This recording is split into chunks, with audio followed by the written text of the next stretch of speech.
എൻ്റെ പെൺമക്കളെ ഉണ്ടല്ലോ, ഞാൻ കയ്യിലെ വെള്ളയിലാണ് കൊണ്ടു കിടന്നത്. എനിക്ക് 2 പെൺമക്കളാണ്. അവരെ ഞാൻ നിലത്ത് വെക്കാതെ കൊണ്ടു കിടന്നത്. പക്ഷേ അവർക്കുണ്ടല്ലോ, അവർക്കൊരു സ്ഥിതി വന്നപ്പോൾ പിന്നെ എന്നെ വേണ്ടാതായി.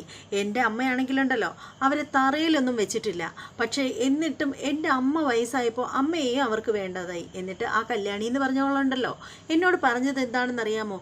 എൻ്റെ അമ്മയെ വൃദ്ധസദനത്തിൽ കൊണ്ടാക്കിയിട്ട് അവളെ കൂടെ വന്ന് നിൽക്കുകയാണെങ്കിൽ അവൾ നോക്കിക്കോളാന്നാണ് പറഞ്ഞത്. എങ്ങനെ സഹിക്കും ഞാനിത്? ഇത് മറ്റാരുടെയും വാക്കുകളല്ല, ഇത് നമ്മുടെ പ്രകാശൻ്റെ വാക്കുകളാണ്. ആരെക്കുറിച്ച്? നമ്മുടെ കല്യാണിയെക്കുറിച്ച്. ഇത് ആരോടാ പറയുന്നത്? നമ്മുടെ കാർത്തികയോടാണ് പറയുന്നത്. എന്തിനു വേണ്ടിയിട്ടാണ് പറയുന്നത്, എപ്പോഴാണ് പറയുന്നത് എന്നൊക്കെ അറിയാനായിട്ട് എല്ലാവർക്കും ഒരുപാട് ആകാംക്ഷയുണ്ടാവും. അപ്പോൾ പറയാനായിട്ട് ഞാനിങ്ങനെ റെഡി ആയിട്ടിരിക്കുകയാണ്. അപ്പോൾ അതിലേക്കൊക്കെ പോകുന്നതിന് മുമ്പായിട്ട് ആരെങ്കിലും നമ്മുടെ ചാനൽ സബ്സ്ക്രൈബ് ചെയ്യാതെ ഉണ്ടെങ്കിൽ എത്രയും പെട്ടെന്നൊന്ന് സബ്സ്ക്രൈബ് ചെയ്തോളൂ. അതോടൊപ്പം തന്നെ ബെല്ലൈക്കൺ കൂടി പ്രസ് ചെയ്യാനും മറക്കരുത്. അപ്പോൾ നമുക്ക് നേരെ റിവ്യൂയിലേക്ക് പോയാലോ? അങ്ങനെയുണ്ടല്ലോ, നമ്മുടെ പ്രകാശം വന്നിട്ട് പ്രകാശനും അതുപോലെ തന്നെ നമ്മുടെ മൂങ്ങയും വന്നിട്ട് കിരണിൻ്റെ വീട്ടിൽ വന്ന് നിന്നിട്ട് വെല്ലുവിളികളൊക്കെ നടത്തുകയാണ്.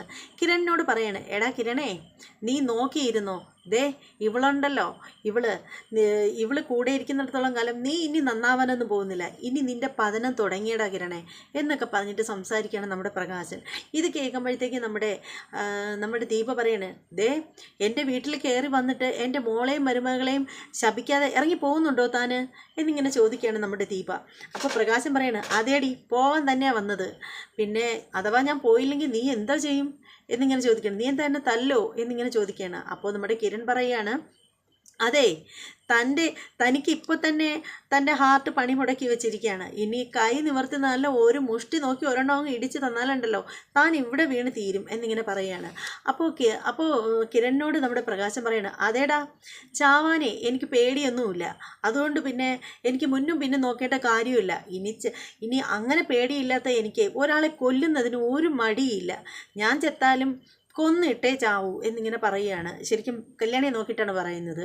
അപ്പോൾ അത് കഴിയുമ്പോഴത്തേക്കും നമ്മുടെ മൂങ്ങ മുത്തശ്ശി പറയുകയാണ്, നമ്മുടെ മൂങ്ങ പറയുകയാണ്, എടാ പ്രകാശ, ഇതിൻ്റെയൊക്കെ അടുത്ത് സംസാരിക്കാതിരിക്കുക നല്ലത് എന്നിങ്ങനെ പറയുകയാണ്. എന്നിട്ട് മൂങ്ങ പറയാണ്, അതെ, നമ്മൾ സംസാരിക്കുന്നെങ്കിലുണ്ടല്ലോ നമ്മുടെ നിലവാരത്തിന് ഒത്ത ആളുകളോട് മാത്രമേ സംസാരിക്കാവൂ, ഇവരുടെ അടുത്തൊന്നും സംസാരിക്കാനേ കൊള്ളില്ലടാ പ്രകാശ എന്നൊക്കെ ഇങ്ങനെ പറയുകയാണ് മൂങ്ങ. അതിനുശേഷം മൂങ്ങ പറയണം, അയ്യോ ഒരുത്തി വന്ന് നിൽക്കുന്നത് കണ്ടില്ലേ, ഒരുങ്ങി ചമഞ്ഞ് നിൽക്കുകയല്ലേ, പിന്നെ ഇവക്ക് ഒരേ ഒരു കുറവേ ഉള്ളൂ, ഒരു കെട്ടിയോനില്ലാത്ത. എടാ കിരണേ, നിനക്കൊക്കെ പൂത്ത പണം ഉണ്ടല്ലോ, ഇവളെ ഒന്ന് കെട്ടിച്ചു വിട് എന്നിങ്ങനെ പറയുകയാണ്. അത് കേൾക്കുമ്പോഴത്തേക്ക് നമ്മുടെ ദീപ പറയണം, ഓഹോ, എനിക്കെന്തായാലും ഇനിയിപ്പോൾ ഈ പ്രായത്തിൽ കല്യാണം കഴിക്കേണ്ട ആവശ്യമൊന്നുമില്ല, നിങ്ങളുടെ മോൻ താണ്ട ഇവിടെ നിൽക്കുന്നു, അയാളെ കൊണ്ടുപോയി കെട്ടിച്ചു വിട് എന്നിങ്ങനെ പറയുകയാണ്. അപ്പോൾ ഉടനെ മൂങ്ങ പറയണം, എൻ്റെ മോനെ ഞാൻ ചിലപ്പോൾ കെട്ടിച്ചെന്നൊക്കെ ഇരിക്കും, നിനക്കിപ്പോൾ എന്താ കാര്യം എന്നിങ്ങനെ പറയുകയാണ്. അപ്പോൾ നമ്മുടെ പ്രകാശം പറയാണ്, അതേടി ഞാൻ ചിലപ്പോൾ വേറെ കല്യാണം കഴിച്ചെന്നിരിക്കും, അതിനൊന്നും എനിക്ക് ഒരു മടിയില്ല. അപ്പോൾ ദീപ പറയണം, അതെനിക്ക് നന്നായിട്ട് അറിയാം നിങ്ങളെ. അപ്പോൾ പ്രകാശം പറയണം, അതേടി എനിക്കൊരു മടിയില്ല, അല്ലെങ്കിൽ തന്നെ നിന്നെയൊക്കെ ആരാ ഭാര്യയായിട്ട് അംഗീകരിച്ചിരിക്കുന്ന? ഞാൻ നിന്നെ കളഞ്ഞതാണ്, നിന്നെ മാത്രമല്ല നിൻ്റെ 2 പെൺമക്കളില്ലേ, അവരും എൻ്റെ മനസ്സിൽ നീയും നിൻ്റെ 2 പെൺമക്കളും ചത്തടി. ഇപ്പം എൻ്റെ മനസ്സിലുള്ളത് എൻ്റെ മോൻ മാത്രമേ ഉള്ളൂ, എൻ്റെ രാജകുമാരൻ, എൻ്റെ വിക്രം എന്നിങ്ങനെ പറയുകയാണ്. അപ്പോൾ അത് കേൾക്കുമ്പോഴത്തേക്ക് കിരൺ പറയാണ്, മതിയടോ, നിർത്തിപ്പോടോ എന്നിങ്ങനെ പറയാണ്. അപ്പോൾ പ്രകാശം പറയണം, പോവാൻ തന്നെയാണ് വന്നത്, പിന്നെ കൂടുതൽ വെല്ലുവിളികളൊന്നും നടത്തണ്ട കേട്ടോടി. ദീപയെ നോക്കിയിട്ട് പറയുകയാണ്, നീ കൂടുതൽ സംസാരിക്കരുത്, നീ കൂടുതൽ വെല്ലുവിളിയൊന്നും നടത്തരുത് കേട്ടോ, എൻ്റെ മോനുണ്ടല്ലോ, എൻ്റെ രാജകുമാരൻ, അവൻ ഇറങ്ങോടി, അതിനുശേഷം ഞാൻ നിൻ്റെയൊക്കെ മുന്നിൽ വന്നങ്ങ് നിൽക്കും എന്നൊക്കെ പറയുകയാണ്. അതിനുശേഷം നമ്മുടെ മൂങ്ങയും പിടിച്ചുകൊണ്ട് നമ്മുടെ പ്രകാശൻ അവിടെ നിന്ന് പോവുകയാണ്. അപ്പോൾ നമ്മുടെ കിരൺ കല്യാണിയോട് പറയാണ്, ഇങ്ങേര് ഇവിടെ വന്ന് ഇത്രയും ധൈര്യത്തിലൊക്കെ സംസാരിക്കണമെന്നുണ്ടെങ്കിലേ ഇങ്ങേരൊക്കെ എന്തോ ഒത്തു വന്നിട്ടുണ്ട്, അതുകൊണ്ട് തന്നെ ആയിരിക്കും ഇങ്ങേര് ഇത്ര ഇതായിട്ട് ഇവിടെ വന്ന് സംസാരിക്കുന്നത്, കയ്യിലൊക്കെ കുറച്ച് കാശൊക്കെ വന്നിട്ടുണ്ടെന്ന് തോന്നുന്നു എന്നിങ്ങനെ പറയുകയാണ്. പിന്നീട് നമ്മുടെ രൂപയൊക്കെയാണ് കാണിക്കുന്നത്. കിരണും കല്യാണിയും ഉണ്ട്, നമ്മുടെ രൂപയുടെ അടുത്ത് പോയിരിക്കുകയാണ് കിരണും കല്യാണിയും, രൂപയും CS ഉണ്ട്. അപ്പോൾ ആ സമയത്തിന് CS പറയുകയാണ്, എൻ്റെ കിരണേ, അവൻ ഇവിടെ വന്ന് നിങ്ങളുടെ മുന്നിൽ വന്ന് ഷോയൊക്കെ കാണിച്ചെങ്കിലുണ്ടല്ലോ, അവന് എവിടെന്നോ എന്തൊക്കെയോ തടഞ്ഞിട്ടുണ്ട്, മിക്കവാറും അവന് ഒരു ലോട്ടറി അടിച്ചിട്ടുണ്ടാവും എന്നിങ്ങനെ പറയുകയാണ്. അപ്പോൾ അത് കേൾക്കുമ്പോഴത്തേക്ക് രൂപയാണ് പറഞ്ഞത്. അവനെ ചിലപ്പോൾ ലോട്ടറി അടിച്ചിട്ടുണ്ടാവും എന്ന് പറയുന്നത് രൂപയാണ്. അപ്പോൾ നമ്മുടെ CS പറയാണ്, ലോട്ടറി അടിക്കുന്നത് ഭാഗ്യമാണെന്ന് ആരാ പറയുന്നത്? ലോട്ടറി അടിക്കുന്നവർക്കൊന്നും പിന്നീട് മനസ്സമാധാനം കിട്ടിയ ചരിത്രമേ ഇല്ല. പിന്നെ ഇവനുള്ളതുണ്ടല്ലോ, ഇവൻ്റെ അഹങ്കാരത്തിന് ഇവൻ എന്തെങ്കിലും കിട്ടിയിട്ടുണ്ടെങ്കിൽ തന്നെ അത് അവൻ്റെ കയ്യിൽ നിന്ന് അധികം വൈകാതെ പൊയ്ക്കോളും. കാരണം അത്രയ്ക്കല്ലേ അവൻ്റെ അഹങ്കാരം എന്നിങ്ങനെ പറയുകയാണ്.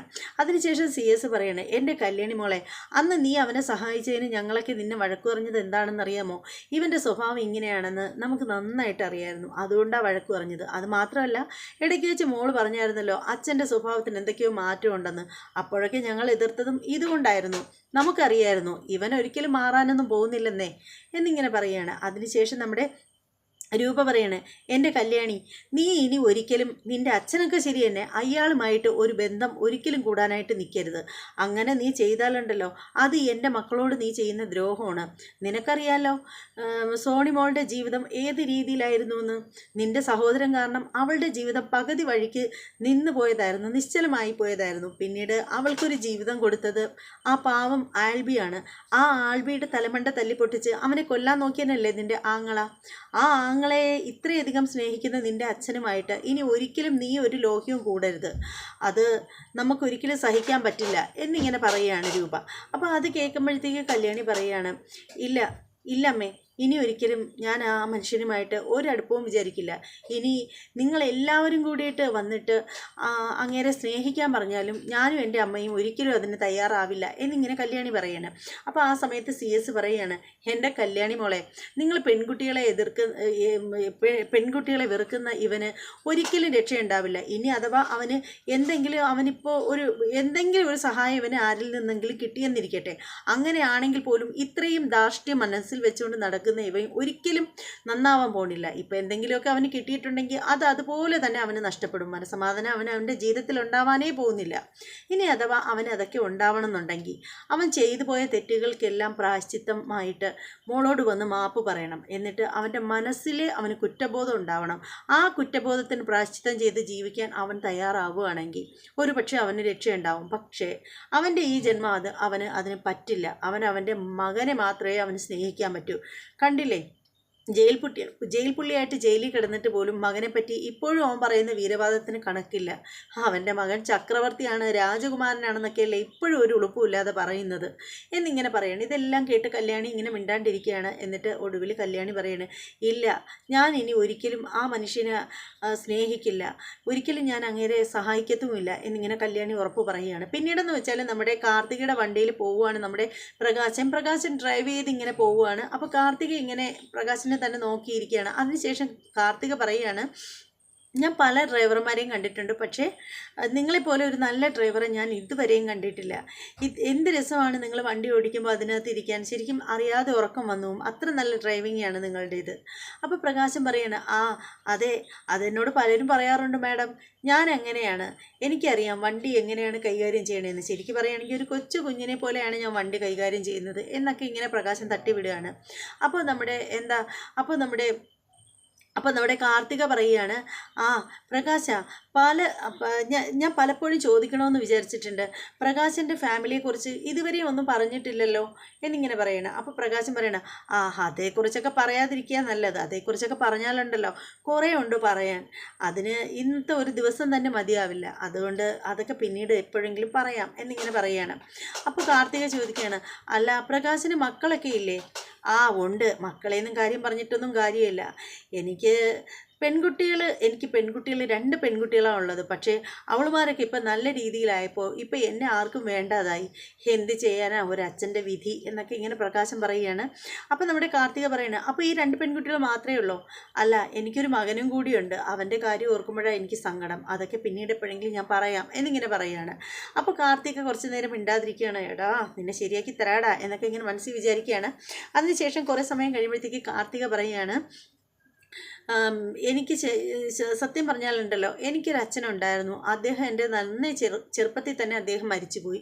അതുകൊണ്ട് എനിക്ക് എൻ്റെ അച്ഛൻ്റെ സ്നേഹമൊന്നും അധികമൊന്നും കിട്ടിയിട്ടില്ല.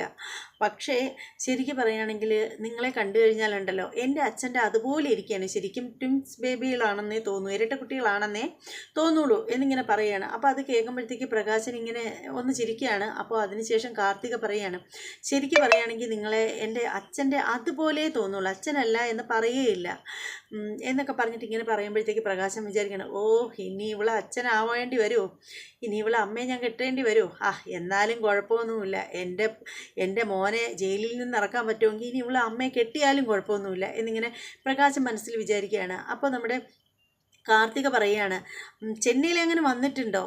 ഏയ് ഞാനങ്ങോട്ടൊന്നും വന്നിട്ടൊന്നുമില്ല എന്നിങ്ങനെ പറയുകയാണ്. ശരിക്കും എൻ്റെ അച്ഛനെ കണ്ടാൽ പ്രകാശൻ ഞെട്ടിപ്പോവും. അച്ഛൻ്റെ ഫോട്ടോസൊക്കെ കണ്ടു കഴിഞ്ഞാലുണ്ടല്ലോ, പ്രകാശൻ അങ്ങോട്ട് മാറി നിൽക്കുന്നത് പോലെ തോന്നുള്ളൂ, എൻ്റെ അച്ഛൻ അങ്ങോട്ട് മാറി നിൽക്കുന്നതായിട്ടേ തോന്നുള്ളൂ എന്നൊക്കെ പറയുകയാണ് കാർത്തിക. അങ്ങനെ നമ്മുടെ പ്രകാശൻ ഇങ്ങനെ മനസ്സിൽ വിചാരിക്കുകയാണ്, ഓ ഇതെന്തോന്നാണ് എന്തോ ഈ പറയുന്നത് എന്നൊക്കെ പറഞ്ഞിട്ട് പ്രകാശൻ ഇങ്ങനെ ഇരിക്കുകയാണ്. അങ്ങനെ വണ്ടി ഓടിച്ച് നമ്മുടെ കാർത്തികയുടെ വീട്ടിൽ ചെല്ലുകയാണ്. അപ്പോൾ കീ കൊടുത്തിട്ട് പ്രകാശൻ പോകാനായിട്ട് തുടങ്ങുമ്പോൾ കാർത്തിക പറയുകയാണ്, പ്രകാശ ഒന്ന് അകത്തേക്ക് വരുമോ എന്നിങ്ങനെ ചോദിക്കുകയാണ്. അപ്പോൾ പ്രകാശൻ വിചാരിക്കണം, ഇവൾ എന്തിനെന്നെ അങ്ങോട്ട് വിളിക്കുന്നത്. അങ്ങനെ നമ്മുടെ പ്രകാശൻ കൂടെ ചെല്ലുകയാണ്. അപ്പോൾ അകത്ത് ചെല്ലുമ്പോഴത്തേക്ക് കാർത്തിക പറയുകയാണ്, ഇങ്ങോട്ട് ഇരിക്കുക എന്നിങ്ങനെ പറയുകയാണ്. അങ്ങനെ നമ്മുടെ പ്രകാശൻ അവിടെ ഇരിക്കുകയാണ്. ഇരിക്കുന്ന സമയത്ത് നമ്മുടെ കാർത്തിക ഇരിക്കുകയാണ്. അപ്പോൾ പ്രകാശൻ ചോദിക്കുകയാണ്, എന്തിനാ മാഡം എന്നോട് ഇരിക്കാൻ പറഞ്ഞത്, എന്താ കാര്യം എന്നിങ്ങനെ ചോദിക്കുകയാണ്. അപ്പോൾ കാർത്തിക പറയാണ്, പ്രകാശ എനിക്ക് പ്രകാശനോട് ഞാൻ കുറച്ച് മുമ്പേ പറഞ്ഞായിരുന്നല്ലോ, പ്രകാശൻ ശരിക്കും പറയുകയാണെങ്കിൽ എൻ്റെ അച്ഛൻ്റെ അതുപോലെയാണ് ഇരിക്കുന്നതെന്ന്. സത്യമായിട്ടോ ഞാനത് പറഞ്ഞത്. എനിക്ക് പ്രകാശനെ കാണുമ്പോൾ എൻ്റെ അച്ഛനെ പോലെ തോന്നുകയാണ്. അതുകൊണ്ട് ഞാൻ ഇനി പ്രകാശനെ അച്ഛാന്നേ വിളിക്കൂ. ഞാൻ അങ്ങനെ വിളിച്ചോട്ടെ പ്രകാശ എന്നിങ്ങനെ ചോദിക്കുകയാണ്. അപ്പോൾ പ്രകാശൻ മനസ്സിൽ വിചാരിക്കണം, ഓ നാശം, ഞാൻ എൻ്റെ പെൺമക്കളെ പോലും അച്ഛാന്ന് വിളിക്കാൻ ഇതുവരെയും സമ്മതിച്ചിട്ടില്ല, പിന്നെ ഇതിനെ എന്തെങ്കിലും ആവട്ടെ, അങ്ങനെ വിളിക്കുന്നെങ്കിൽ വിളിക്കട്ടെ, എന്തായാലും എൻ്റെ വിക്രത്തിനെ എങ്ങനെയെങ്കിലും ഇവിടെ ചാക്കിട്ട് പുറത്തിറക്കിപ്പിക്കണം എന്നിങ്ങനെ ആലോചിക്കുകയാണ്. അപ്പോൾ പ്രകാശൻ പറയാണ്, അതിനെന്താ, വിളിക്കുന്നതിന് എനിക്ക് വേറെ കുഴപ്പമൊന്നുമില്ല എന്നിങ്ങനെ പറയുകയാണ്. അപ്പോൾ കാർത്തിക പറയുകയാണ്, അങ്ങനെ വിളിക്കുന്നതിൽ വിഷമം വല്ലതും ഉണ്ടോ? ഏയ് എന്ത് വിഷമം, എനിക്കൊരു വിഷമമില്ല എന്ന് പറയുകയാണ്. അച്ഛനില്ലാത്തതിൻ്റെ വിഷമം എനിക്ക് നന്നായിട്ടുണ്ട്. ശരിക്കും പ്രകാശിനെ കണ്ടപ്പോഴാണ് എനിക്ക് ആ ദുഃഖം മാറിയത്. മാഡത്തിൻ്റെ ഇഷ്ടം പോലെ ചെയ്തോളൂ. അല്ല പ്രകാശ, ഞാൻ എന്തായാലും അച്ഛാന്ന് വിളിക്കുമ്പോൾ എന്നെ മാഡം എന്ന് വിളിക്കുന്നത് ശരിയല്ല. എന്നെ ഇനി മാഡം എന്നൊന്നും വിളിക്കരുത്. എന്നെ മോളേന്നോ എടിയെന്നോ പോടിയെന്നോ വാടിയെന്നോ കാർത്തികയെന്നോ എന്ത് വേണേലും വിളിച്ചോ എന്നിങ്ങനെ പറയുകയാണ്. അപ്പോൾ പ്രകാശം പറയണം, അയ്യോ അങ്ങനെയൊന്നും ഞാൻ ചെയ്യില്ല, ഞാൻ അത്രയ്ക്ക് അഹങ്കാരമൊന്നും ഉള്ള ആളല്ല, എനിക്ക് മാഡം എന്ന് മാത്രമേ വിളിക്കാൻ പറ്റൂ എന്നിങ്ങനെ പറയണം. അപ്പോൾ കാർത്തിക പറയണം, പ്ലീസ് പ്രകാശ, ഞാൻ അച്ഛാന്ന് വിളിക്കുമ്പോൾ എന്നെ മോളേന്ന് വിളിച്ചുകൂടെ എന്നിങ്ങനെ പറയണം. അപ്പോൾ പ്രകാശം മനസ്സിൽ വിചാരിക്കണം, ഓ എൻ്റെ പെമ്മകളെ പോലും ഞാൻ മോളേന്ന് വിളിച്ചിട്ടില്ല, പിന്നെ ഇവളെ ഇനിയിപ്പോൾ എന്താ തലയിലെടുത്ത് വച്ച് പോയില്ലേ, എന്നാലും ഞാൻ മോളേന്ന് വിളിച്ചോളാം മോളെ എന്നിങ്ങനെ പറയുകയാണ്. അപ്പോൾ അങ്ങനെ പറയുമ്പോഴത്തേക്ക് പ്രകാശൻ ചോദിക്കുകയാണ്, പ്രകാശിനോട് കാർത്തിക ചോദിക്കുകയാണ്, നിങ്ങളുടെ വീട്ടിൽ ആരൊക്കെയുണ്ട് പ്രകാശ? അതിനെക്കുറിച്ചൊന്നും പറയണ്ട മോളെ, എനിക്ക് 2 പെമ്മക്കളായിരുന്നു ഉണ്ടായിരുന്നെന്ന് പറഞ്ഞാൽ ഇപ്പം ഇല്ലേ? നിലവിലിപ്പോൾ ഇല്ലാത്തതുപോലെയൊക്കെയാണ്. എന്താ അവർക്ക് സംഭവിച്ചത്? മോളെ അതേക്കുറിച്ചൊക്കെ പറയാതിരിക്കുക ഭേദം. എന്നാലും നീ ഇത്ര സ്നേഹമായിട്ട് ചോദിക്കുന്നതുകൊണ്ട് പറയാതിരിക്കാൻ പറ്റില്ലല്ലോ. എനിക്ക് മൂത്ത പെമ്മക്കൾ 2 പേരാണ്. അത് കല്യാണിയും കാദംബരിയും കല്യാണിയും.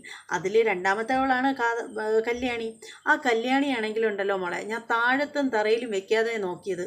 ശരിക്കും പറഞ്ഞാലുണ്ടല്ലോ, അവൾ സംസാരിക്കാത്ത കുട്ടിയായിരുന്നു. അതുകൊണ്ട് ഞാൻ അവളെ അത്രയും കെയർ ചെയ്താണ് നോക്കിയത്. ശരിക്കും നമ്മൾ താമസിക്കുന്ന വീടെന്ന് വെച്ചാൽ ഒരു കായൽവാരത്തിനടുത്തായിരുന്നു. അതുകൊണ്ട് എൻ്റെ മോള് പിച്ച വെച്ച് കായലിലൊന്നും പോയി വീണ് പോവാതിരിക്കാൻ വേണ്ടിയിട്ടുണ്ടല്ലോ, ഞാൻ എൻ്റെ മോളുടെ കഴുത്തിൽ ഒരു കുഞ്ഞു മണി കെട്ടിക്കൊടുത്തിട്ടുണ്ടായിരുന്നു. അപ്പോൾ എൻ്റെ മോൾ അങ്ങോട്ടോ ഇങ്ങോട്ടോ അനങ്ങുമ്പോൾ എനിക്ക് ശബ്ദം കേൾക്കാൻ പറ്റും. അങ്ങനെ ഞാൻ ഓടി വന്ന് എടുക്കാറുണ്ടായിരുന്നു. ശരിക്കും പറഞ്ഞാലുണ്ടല്ലോ, എൻ്റെ ഭാര്യ എന്ന് പറയുന്നവള് എൻ്റെ കുഞ്ഞ് വീണാ പോലും ഒന്നും അനങ്ങില്ല, അതിനെ ഒന്ന് താങ്ങി എടുക്കത്തുകൂടിയില്ല. ഞാനായിരുന്നു എൻ്റെ കല്യാണിയുടെ എല്ലാ കാര്യങ്ങളും നോക്കിക്കൊണ്ടിരുന്നത്. പിന്നീട് ഒടുക്കം കല്യാണി വളർന്നു വലുതായി വലിയ കുട്ടിയായി. അവൾക്ക് സംസാരശേഷി കിട്ടാൻ വേണ്ടിയിട്ട് ഞാൻ നടത്താത്ത വഴിപാടുകളും പൂജകളും ഒന്നുമില്ലായിരുന്നു. അങ്ങനെ ഒടുവിൽ ഞാൻ എൻ്റെ പേരിലുണ്ടായിരുന്ന ആകെ ഉണ്ടായിരുന്ന വസ്തുവും വീടും പറമ്പും എല്ലാം വിറ്റ് തൊലച്ച് എൻ്റെ കല്യാണിക്ക് തൊണ്ടയിലൊരു ഓപ്പറേഷൻ ചെയ്തു ശബ്ദം കിട്ടാനുള്ള. അങ്ങനെ എൻ്റെ കല്യാണിക്ക് ശബ്ദമൊക്കെ തിരിച്ചു കിട്ടിക്കഴിഞ്ഞപ്പോഴുണ്ടല്ലോ അവൾക്ക് ഞാനൊരു അധികപ്പറ്റായി. പിന്നീട് അവളുടെ ജീവിതത്തിലുണ്ടല്ലോ വച്ചടി കയറ്റം വരുന്നു. പിന്നീട് കിരൺ എന്ന് പറയുന്ന ഒരു പണക്കാരൻ അവളെ കല്യാണം കഴിച്ചു കഴിഞ്ഞപ്പോഴത്തേക്ക് കല്യാണിയുടെ സ്വഭാവമൊക്കെ അങ്ങ് പാടെ മാറി. അവൾക്ക് എന്നെ ഇഷ്ടമല്ലാതായി. കാരണം പണക്കാരൻ്റെ ഭാര്യയാണല്ലോ. അപ്പോൾ പിന്നെ ഈ അച്ഛനെന്നൊക്കെ പറയുമ്പോൾ അവൾക്ക് വെറും ഒരു എന്താ പറയുന്നത് ഭയങ്കര വെറുപ്പായി. അങ്ങനെ എൻ്റെ ഭാര്യയെന്ന് പറയുന്നോള് അവളെ കൂടെയായി താമസം. അപ്പോൾ ഉടനെ നമ്മുടെ കാർത്തിക ചോദിക്കാണ്, അപ്പോൾ കല്യാണിയുടെ അമ്മ എങ്ങനെയാണ് കല്യാണിയുടെ കൂടെ പോയത്? കല്യാണിക്ക് ഇത്ര അഹങ്കാരവും ഇതൊക്കെ ആയെങ്കിൽ പിന്നെ എങ്ങനെ? എൻ്റെ ഭാര്യയെന്ന് പറഞ്ഞോളുണ്ടല്ലോ അവൾ പണം എവിടെ ഉണ്ടെന്ന് വെച്ചാൽ അങ്ങോട്ടങ്ങ് ചായും. ഇനിയിപ്പോൾ മോളുടെ കയ്യിൽ കുറേ പണം ഉണ്ടെന്ന് വെച്ചോ അവൾ ഇങ്ങോട്ട് വരും. അതാണ് അവളുടെ സ്വഭാവം. കല്യാണിക്ക് പണം ആയപ്പോഴത്തേക്ക് അവൾ എന്നെയും ഇട്ടിട്ട് എൻ്റെ വയസ്സായ അമ്മയെ ഇട്ടിട്ട് അവളെ കൂടെ അങ്ങ് പോയി. എൻ്റെ അമ്മയും ഞാനും കൂടിയായിരുന്നു എൻ്റെ കല്യാണിയെ തറയെ വെക്കാതെ വളർത്തിയത്. എന്നിട്ട് അവർക്ക് ഒരു നിമിഷം കൊണ്ട് ഞങ്ങളൊക്കെ ഒന്നും ഒരു വിലയില്ലാതായി. ഒടുവിൽ എൻ്റെ ഭാര്യ അവരെ കൂടെ താമസിച്ചപ്പോൾ ഞാനും എൻ്റെ വയസ്സായ അമ്മയും ഒറ്റയ്ക്കായി. അങ്ങനെ എനിക്ക് ഒരു നിവൃത്തിയില്ലാതായ സമയത്ത് ഞാൻ ചെന്നിട്ട് ചോദിച്ചു, മോളെ ഞാൻ നിനക്കൊപ്പം ഒന്ന് താമസിച്ചു വിട്ടേന്ന്. അപ്പോൾ എൻ്റെ മോൾ എന്നോട് പറഞ്ഞത് എന്താണെന്നറിയാമോ? എൻ്റെ അച്ഛനും അമ്മയും ഇവിടെ വന്നൊക്കെ താമസിക്കുകയാണെങ്കിൽ എൻ്റെ കിരണേട്ടനത് നാണക്കേടായിരിക്കും. കിരണേട്ടൻ്റെ അമ്മാവനും അമ്മായിയമ്മയും നിൻ്റെ കൂടെ ആണല്ലോടാന്ന് ആരെങ്കിലും ചോദിച്ചാൽ ആ നാണക്കേട് എങ്ങനെ സഹിക്കാൻ പറ്റും? ഇനി അഥവാ അച്ഛന് ഞങ്ങളുടെ വീട്ടിൽ വന്ന് താമസിക്കണം എന്നുണ്ടെങ്കിൽ കുഴപ്പമില്ല, വന്ന് താമസിച്ചോ. വീട്ടിൽ അത്യാവശ്യം അല്ലറ ചില്ലറ ജോലികളൊക്കെ ഉള്ളത് അച്ഛനങ്ങ് ചെയ്താൽ മതി. പക്ഷെ ഒരു കാര്യമുണ്ട്, അച്ഛൻ്റെ അമ്മ, അതായത് എൻ്റെ അമ്മൂമ്മയെ വൃദ്ധസദനത്തിൽ അങ്ങനെ കൊണ്ട് കളഞ്ഞതിന് ശേഷം മാത്രമേ വരാവുള്ളൂ എന്ന് എൻ്റെ മോള് പറഞ്ഞു. പിന്നെ ഞാനത് എങ്ങനെ സഹിക്കും? എൻ്റെ അമ്മയെ ഞാൻ എങ്ങനെ വൃദ്ധസദനത്തിൽ കൊണ്ട് കളയും? എനിക്ക് വേണ്ടി ജീവിച്ചതാണ്. ഈ കല്യാണിയും കാദംബരിയും തറയെ വെക്കാതെ നോക്കിയതാണ്. അതുകൊണ്ട് ഞാൻ പറഞ്ഞു, വേണ്ട, എൻ്റെ അമ്മയെ എനിക്ക് ഉപേക്ഷിച്ച് വരാൻ പറ്റില്ലെന്ന്. അങ്ങനെ ഞാൻ എൻ്റെ അമ്മയും കൊണ്ട് ഒരു വീട്ടിലിങ്ങനെ താമസിക്കുകയാണ്. എൻ്റെ അമ്മയാണെങ്കിൽ ഇപ്പോൾ അന്യ വീടുകളിൽ പാത്രം കഴുകാനും അതിനും ഇതിനുമൊക്കെ പോയാണ് ആഹാരം കണ്ടെത്തുന്നത്. അങ്ങനെ ഇരിക്കുമ്പോഴാണ് മോൾ എനിക്ക് വിളിച്ച് ജോലി തരുന്നത്. അങ്ങനെയുള്ള ഒരുത്തിയാണ് എൻ്റെ മോള് കല്യാണി. അവളെ ഞാൻ തറയിൽ വച്ചല്ല നോക്കിയത്. എന്തോരം ഞാൻ വാരിയും കോരിയും കൊടുത്തിട്ടുണ്ടെന്നറിയാമോ? എൻ്റെ മോളൊന്ന് കാലിലൊരു മുള്ളു കൊള്ളാതെ ഞാൻ അവളെ എടുത്തോണ്ടാണ് നടന്നത്. തറയിൽ വെക്കാതെയാണ് ഞാൻ നടത്തിയത്. പിന്നെ കാദംബരിയുടെ കാര്യം, അവളും അതുപോലെ തന്നെയാണ്. അവൾക്ക് ഒരുപാട് പൈസയൊന്നും ഉള്ള ആളൊന്നും അല്ല അവളെ കല്യാണം കഴിച്ചത്. അവളെ ഒരു സാധാരണ കുടുംബത്തിലുള്ള ഒരു പയ്യനാണ് കല്യാണം കഴിച്ചത്. പക്ഷേ അവൾ കല്യാണം കഴിഞ്ഞപ്പോഴത്തേക്ക് അവളും നമ്മളെ ഇട്ടിട്ട് അവൻ്റെ കൂടെ അങ്ങ് പോയി. അതിനുശേഷം അവർക്ക് 2 പേർക്കും കല്യാണിയുടെ കമ്പനിയിൽ ജോലിയായി. അപ്പോൾ അവർക്കും കാശായി കഴിഞ്ഞപ്പോൾ ഞങ്ങളെ വേണ്ടാതായി. അങ്ങനെ ഞാനും എൻ്റെ അമ്മയും കിടന്ന് കഷ്ടപ്പെടുക മോളെ എന്നൊക്കെ ഇങ്ങനെ പറയുകയാണ്. ഇതിങ്ങനെ കേൾക്കുമ്പോഴത്തേക്ക് പിന്നെ എനിക്കുള്ള ഒരു ഏക ആശ്രയം എന്ന് പറഞ്ഞാൽ എൻ്റെ മോൻ വിക്രമാണ്. ഞാനവനെ രാജകുമാരനെ പോലെയാണ് വളർത്തിയത്. അതുകൊണ്ട് ഞാനവന് വിക്രമാദിത്യൻ എന്നാണ് കുട്ടിക്കാലത്തെ പേരിട്ടത് എന്നിങ്ങനെ പറയാണ്. അതുകൊണ്ട് ഞങ്ങൾക്ക് ആരുമില്ല മോളെ എന്നൊക്കെ ഇങ്ങനെ പറയാണ്. ഇത് കേൾക്കുമ്പോഴത്തേക്ക് മനസ്സിൽ നമ്മുടെ കാർത്തിക പറയണേ, എടോ ദുഷ്ട, താനല്ലേ തിരിച്ച് ഇതൊക്കെ താൻ ചെയ്ത ക്രൂരതകളല്ലേ, അത് തിരിച്ചിട്ട് താൻ സംസാരിക്കുകയാണല്ലേ, തനിക്ക് ഞാൻ വച്ചിട്ടുണ്ടോ എന്നിങ്ങനെ കാർത്തിക മനസ്സിൽ വിചാരിക്കുകയാണ്. അതിനുശേഷം കാർത്തിക എന്ത് ചെയ്തെന്നോ, കാർത്തിക പറയാണ്, അങ്ങനെയാണെങ്കിൽ അച്ഛനൊരു കാര്യം ചെയ്യും, അമ്മൂമ്മയെ ഇനി വേറെ വീടുകളിലൊന്നും ജോലിക്കും പറഞ്ഞു വിടണ്ട, എങ്ങും വിടണ്ട, അച്ഛൻ ഇവിടെ കൊണ്ടാക്ക്, അമ്മൂമ്മയെ ഞാൻ നോക്കിക്കോളാം എന്നിങ്ങനെ പറയുകയാണ്. അപ്പോൾ നമ്മുടെ പ്രകാശം പറയണം, അയ്യോ വേണ്ട മോളെ വേണ്ട, അതൊക്കെ ബുദ്ധിമുട്ടാവും. എന്താ അച്ഛാ, ഒരു ബുദ്ധിമുട്ടുമില്ല, അമ്മൂമ്മയുടെ കാര്യങ്ങൾ നോക്കാൻ ഇവിടെ ഓമന ചേച്ചി ഉണ്ടല്ലോ, ഓമന ചേച്ചി നോക്കിക്കോളും. പിന്നെ അച്ഛൻ അമ്മൂമ്മയെ കാണാതെ വിഷമിക്കേണ്ട, അച്ഛനും കൂടി ഇവിടേക്ക് താമസം മാറ്റിക്കോ. അപ്പോൾ അച്ഛനും അമ്മൂമ്മയ്ക്കും കൂടി ഇവിടെ താമസിക്കാം.